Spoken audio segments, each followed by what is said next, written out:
जय हिंद दोस्तों, वंदे मातरम। एक तो मुझको एक बात ये समझ में नहीं आती है कि जब आपकी मूवी ठीक ठाक पैसा कमा रही है तो उसके बाद में आखिर चीज़ों को बढ़ा चढ़ाकर बताने की क्या ज़रूरत है।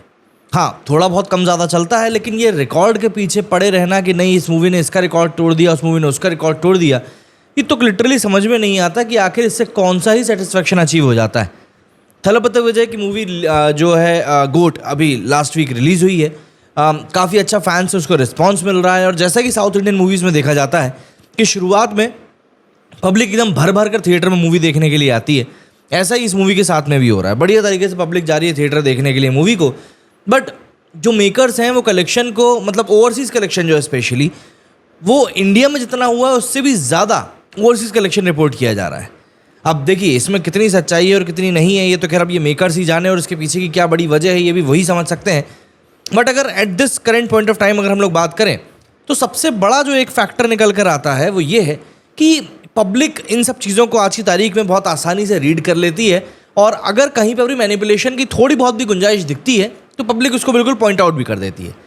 थलपति विजय की मूवी की अगर हम लोग बात करें तो पहले दिन बताया गया था कि भाई इस मूवी ने 60 करोड़ रुपए एडवांस बुकिंग से और 100 करोड़ रुपए जो थे इस मूवी ने ओवरऑल वर्ल्ड वाइड कलेक्शन में कमाए हैं। ग्रॉस कलेक्शन था हालांकि ये।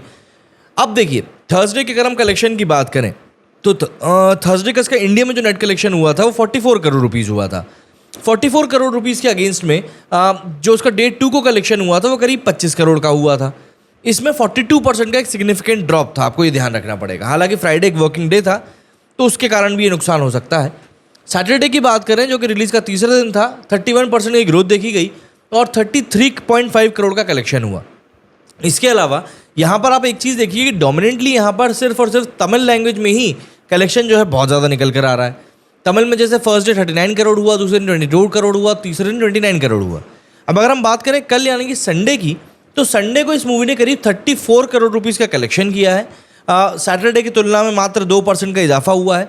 इसके अलावा अगर हम बात करें तो इसका तमिल में कलेक्शन 30 करोड़ हुआ है। हिंदी और तेलुगु में ये मूवी अभी भी स्ट्रगल ही कर रही है। हालांकि हिंदी में ये किसी भी बड़ी चेन पर रिलीज़ हुई नहीं है, सिर्फ सिंगल स्क्रीन के ऊपर इस मूवी को रिलीज़ किया गया, तो that can also be a reason.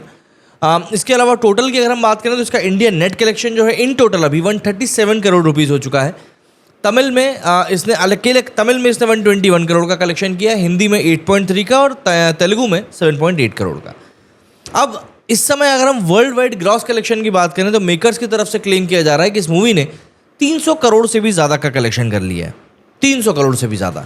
देखिए क्या होता है, ओवरसीज़ में जो कलेक्शन होता है ना वो इंडिया ग्रॉस के कंपैरिजन में बहुत ज़्यादा अंतर नहीं क्रिएट करता है। 300 करोड़ का कलेक्शन यहाँ पर क्लेम किया जा रहा है, वहाँ तक तो फिर भी जस्टिफाइड है। कुछ जगहों पर तो मैंने ऐसी तक रिपोर्ट्स देखी है जहाँ पर कि 400 करोड़ के लिए बोला जा रहा है कि भाई मूवी ने 400 करोड़ कमा लिए। और प्रीडोमिनेंटली यहाँ पर एक चीज़ बताई जा रही है, उसके ऊपर एम्फोसिस किया जा रहा है कि मूवी ने लियो के रिकॉर्ड को तोड़ दिया। भाई किसी दूसरे एक्टर की मूवी से कंपैरिजन हो, कंपटीशन हो तो समझ में आता है। यहाँ पर बंदे की खुद की ही मूवी के साथ में आपने कंपटीशन लगा दिया और आप बोल रहे हो नहीं भैया इस मूवी ने तो उससे ज़्यादा कमा लिया है। तो यहाँ पर क्या होता है ना, एक तरीके का विरोधाभास अपने आप में ही पैदा हो जाता है कि यार थोड़ा बहुत नहीं, यहाँ पर बल्कि अच्छी खासी जो है डिस्क्रिपेंसी है जो निकल कर सामने आ रही है। अगर मैं यहाँ पर ऑक्यूपेंसी की बात करूँ तो संडे की ऑक्यूपेंसी बहुत शानदार गई, छुट्टी का पूरा फ़ायदा मिला इस मूवी को। एंड इस मूवी ने 71% की ओवरऑल ऑक्यूपेंसी निकाली है, जिसमें कि मॉर्निंग शोज़ में 61.65% की ऑक्यूपेंसी गई है, आफ्टरनून शोज़ में 78% की, इवनिंग शोज़ में 77.9% की, नाइट शोज़ में 67.9% की। बड़ी ऑक्यूपेंसी है। तो ऐसे में बस वही समझ में नहीं आता कि जब पब्लिक थिएटर मूवी देखने के लिए जा रही है, जब कलेक्शन आपका मन मुताबिक निकल रहा है, तो फिर उसको और ज़्यादा बढ़ा चढ़ाकर आखिर क्यों ही रखना। मतलब ये चीज़ हम लोग साउथ की कुछ और मूवीज़ के साथ में भी देख चुके हैं कि मेकर्स पहले डिक्लेयर कर देते हैं कि यार फला मूवी ने इतना कलेक्शन किया, फला मूवी ने उतना कलेक्शन किया, एंड बाद में जब उसकी रियलिटी निकल कर सामने आती है तब काफ़ी ज़्यादा दिक्कत हो जाती है।